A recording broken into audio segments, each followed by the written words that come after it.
Hi everyone, it's Katie, and it has been a while since I sat in this chair, and I think it's been even longer since I made a bit of a serious video, which I think this one will be. Basically, I have spoken briefly about this, but it was at the end of a long live chat that I don't think very many people saw. And also being a live chat, I was just kind of like, saying whatever came to my mind. Since then, I've had a bit more time to think about it. And so I just wanted to address the topic of unsolicited advice. Now, this is something I felt quite strongly about for a long time, but I suppose it kind of came to the forefront when I took my little break.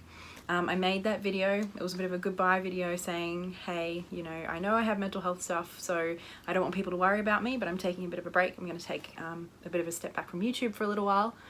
And I kind of expressed a few reasons why.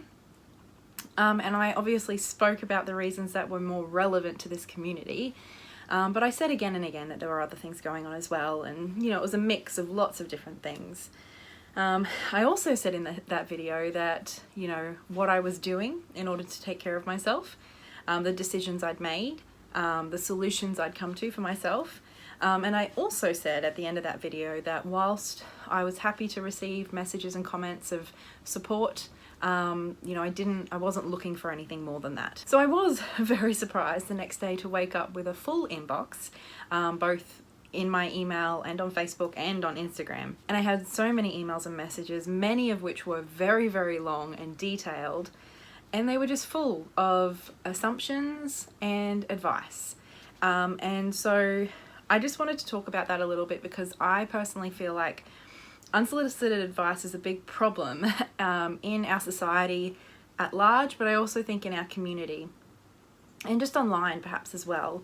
And I just feel like it's one of those things that isn't talked about enough.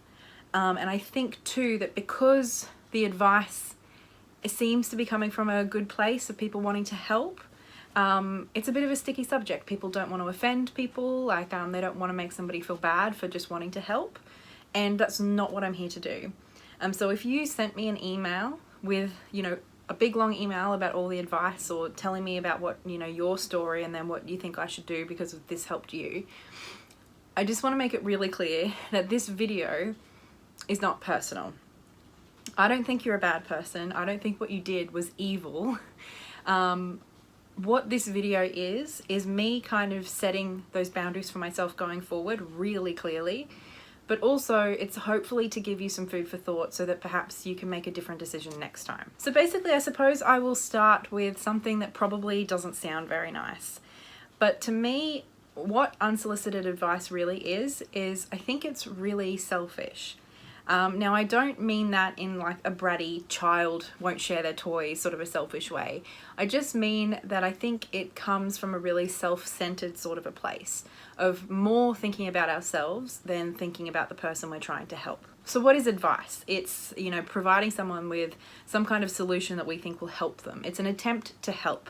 And I understand that. I understand that that's kind of the intention is there to be of service, to help someone. But I think this unsolicited advice kind of phenomenon that we see, a lot of the time when we do that, it has a lot more to do with our desire to help and kind of like releasing and relieving our own kind of like feeling of, inadequacy or not being able to fix the situation. It makes us feel better knowing that we've tried to help, that we've done our bit. I think it has a lot more to do with making us feel more comfortable than it has with actually doing what will most help the person that we're trying to help, if that makes sense. And I think it's also important to really analyze what it is we want when we're sending these emails. Is it that one, like I said, we want to feel better, feeling like we've done something? Or maybe it's even, I think for some people, they were telling me a lot about their own journeys and how they identified with me. And so in that way, it really was about them a lot more than it was me. And so again, it's taking up my time and energy when I've clearly said that I don't have a lot of that to give to the internet right now. I suppose the other thing that I think is really problematic about unsolicited advice is that it's really, really presumptuous. I think it comes from a place of assuming that we know better. And especially when it's online, like I think it's a little bit different. I still think there's problems with it, but I think it's a little bit different if it's your best friend sitting down and having a cup of tea with you, talking about a situation that you know a lot about, that you've been there for the whole journey for. But online, with online relationships, I'm not one of these people that think online relationships don't matter, but I do think that there's a different dynamic. There is this sense that because you see me and because I talk to you for 10 minutes through one of these edited videos once or twice a week, that you know me. And I think then taking that a step further and thinking that you know what I need based on an hour-long video of me briefly explaining some of the things that are going on for me and that I want to take a break. Thinking that you know me and what I need is really presumptuous. It basically says that you know me better than I know myself, or than my family or my psychologist.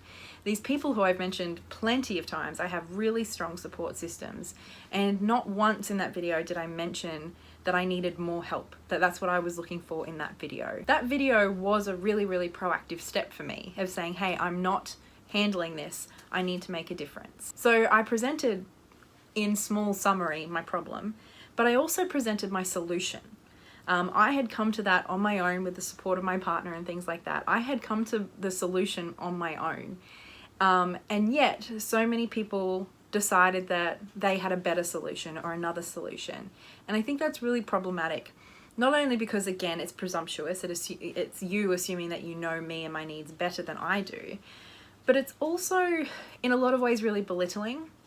Like, I'm not capable of taking care of myself and of knowing myself well enough. Ultimately, I just do think that this culture of unsolicited advice is just really inappropriate. I think it's a crossing of boundaries that is unhealthy and at times dangerous. Like, I'm lucky that I have, really great support networks and that this wasn't a situation that could have been dangerous to me. But given my history, and a lot of these people know my history, if it had been a slightly different situation, I think some of the advice coming my way could have been really dangerous. And I think this happens a lot, especially around mental health, but also just around health and other things as well, where the sorts of advice people are giving, they're giving it on minimal amounts of information, and it's usually coming from a personal, this happened to me, so this might help you. We're not experts in somebody else's experience, and we don't know all the details.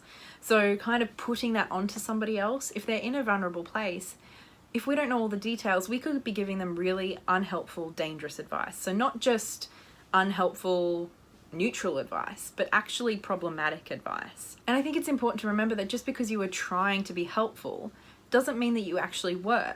I think it's one of those things where it's like, just because you didn't mean to hurt somebody or be a problem doesn't mean that you can't be called out on it. And I suppose that's what this is. This is not me personally trying to tell you that you're a terrible person. What this is being like, hey, regardless of your intent, what you did I don't think was right. I think it was inappropriate, I think it crossed boundaries, and I think it had the potential to be really problematic. I understand that a lot of people who sent these emails, they did it because they care about me and because they care about what happens to me. But I think it's important to remember that just because you care doesn't mean that your actions can't be inappropriate or unhelpful. Ultimately, I think this sort of behavior just really lacks a lot of personal insight into what it is we're trying to achieve. In sending these emails, in giving this unsolicited advice, when we feel that urge, I think it's always important to stop and be like, what is it that I actually want in doing this? Is a small part of me hoping to feel like I've done something? Or is a small part of me hoping to get an email back saying, yeah, this really helped me? Is that what I want? And also reflecting on whether it's really my place. I also shared briefly in my live video my own experience with boundary setting around this advice sort of stuff. I think because I've been so embedded in the mental health kind of culture, my approach to these sorts of things I think is different, and maybe it's more different than I realized. And maybe that's what I'm realizing now through this situation. A lot of the times with mental health groups and things like that, because there is such an important need to keep people safe, and because so many of us have already been invalidated and given all sorts of information and advice, we all get all of the advice when we're not well. Because so many of us have already been through all that, when we create a space of peers, we don't want that from each other. So a lot of the time, like, I'm in a Facebook group, which is a mental health and disability group. And basically, we can just go there and post anything. It can be stuff that's upsetting us or troubling us, or some shitty doctor who is a dickhead or whatever. We can post whatever we want. But one of the rules is that we state what it is that we're doing in posting and what it is that we want in posting. So if, you know, I've had an experience with a really horrible doctor, I can say, I had a really bad experience, I'm just looking to vent. I just need to get this off my chest. And so basically what that means to other people in the group is that they can respond being like, oh God, this sucks. I'm so sorry you had to go through that. But it does not give them any permission whatsoever to give me advice. If I want advice, I state it explicitly. I say, hey, I had this really crappy experience with this doctor and I don't want to go back to him, but I don't know what my other options are. Does anybody know what I can do in this situation? I need some advice. That's when people might chime in with some advice. To me, I mean, I'm not saying I'm perfect, and I'm sure I've crossed lines at different points in time, but I do think we all need to be reflecting and growing and trying to do better each time. And so what I try to do is not email anybody ever, or not message or contact somebody when I think they're having a hard time. I think if you're thinking that this means don't ever contact me, I think that's perhaps a sign that you might be taking this personally, but I think it's also just very reactionary. That's not what I'm saying. I love getting emails and messages. And in terms of how I reach out to other people when I don't think they're doing great or I just want to check in on them, what I always try to do, like I said, I'm not perfect, but what I try to do is to think about how I can be helpful and even whether I should be. But what I try to do in how I approach people is just like a small, hey, I'm sorry you're not doing great. If you want to chat, I'm here. Or, hey, what you shared, that sounds like a really crappy situation. I'm sorry that happened to you. I think that's a really different way of coming at it than sending someone a really big, long email explaining my own personal journey and what I've drawn from what they've said, and then telling them what I did and what they should do. I think that's a really different approach. I think it's also important to remember and be really okay with that person not reading your email or never replying. I think that's just a really important thing, that there's no expectation from them whatsoever. Because if there is any expectation, then I would argue that perhaps your motives are not as pure as you might at first think or feel that they are. I think it's also interesting that pretty much every single piece of advice that I got was different. Everybody took something different from that video that I made, and everybody decided that I needed to do something different. And some of those things were contradictory. And yet I'm sure a lot of these people felt really, really deeply within themselves that that is the thing that I needed to hear. And so I suppose that's a good reminder that just because we think we know the answer, there's a good chance everybody else thinks they know the answer too. And not everybody can be right. Like, it's just when there's contradictory answers, not everyone's going to be right. And yet a lot of the times we feel a certain way. That's why I think that just because we feel like we want to help, and just because we feel like we might know the answer or a solution, that doesn't always mean that we should still be kind of interjecting ourselves into somebody else's personal space. That doesn't necessarily mean we do have the answer or that we are going to be helpful. So I think there are better ways about going about this. I did get plenty of other messages and emails and comments that were really supportive and friendly and kind, and that did mean a lot to me. That did help. And ultimately it was emails and messages that were like, hey, I'm sorry this is happening to you. I love your videos and I look forward to when you come back if you do. Or, hey, if you want to chat, I'm here. Or, hey, thanks for letting us know that you're going to be away. This is a great opportunity for us all to reflect on how to take care of ourselves and set boundaries. Like, those sorts of messages, they meant a lot to me.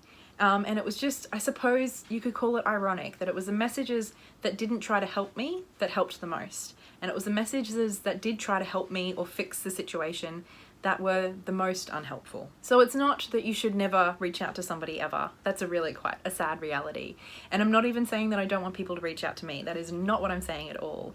What I'm saying is that I think we need to be a little bit more self-reflective and to be a little bit more critical of our own intentions when we are reaching out to people. What is it that we're trying to achieve, and is this an appropriate, healthy way to do that? Is this person even looking for this from me? The other thing I did want to say is that if you sent me an email like this, please do not email me asking whether you did this, or telling me that you didn't mean to do this and that actually your intention was to do something else. Because I understand that desire to kind of have your name cleared, or to be validated that you didn't do this, or to, you know, let me know that that wasn't your intention so that I don't hate you. I don't hate you, I promise. But ultimately, doing that is further demand on my time and energy. That this is more about you than it is about me. When you email me asking me, is this what I did? I didn't mean to, you know, all of that stuff. Because I think a lot of the time when that happens is there's further expectation for me not only to read it, but also to reply, letting you know, no, that's not what you did. No, you gave me helpful information, or no, I understand that you were just trying to help. This is that email. Like, just consider this, that email. I don't appreciate what you did, but I don't think you're a terrible person. I'm not angry at you. I would just like you to maybe reflect on this and choose differently next time. And I know that some people might just be feeling like, if people were trying to help me, I should just be grateful. And I honestly, I just think that's a really dismissive, unhelpful perspective. I think boundary setting is important, and being able to kind of sit with some feedback, I suppose, and really reflect on the impact we're having on people rather than what our intent is. I think that's important, and ultimately I do think that this unsolicited advice can cause more problems than it can solve. And so if your intention really is to help, I would hope that you would be glad this video is out there, so that you can be more helpful than harmful next time. And I appreciate you hanging around and listening to me and hearing me out, especially if you were one of these people. Like I said, I'm not mad at you. I don't think you're terrible. I appreciate the fact that you heard me out, and I hope maybe I've given you some food for thought. But anyway, I will leave it here. Thank you for watching, and I will talk to you next time. So much love. Bye.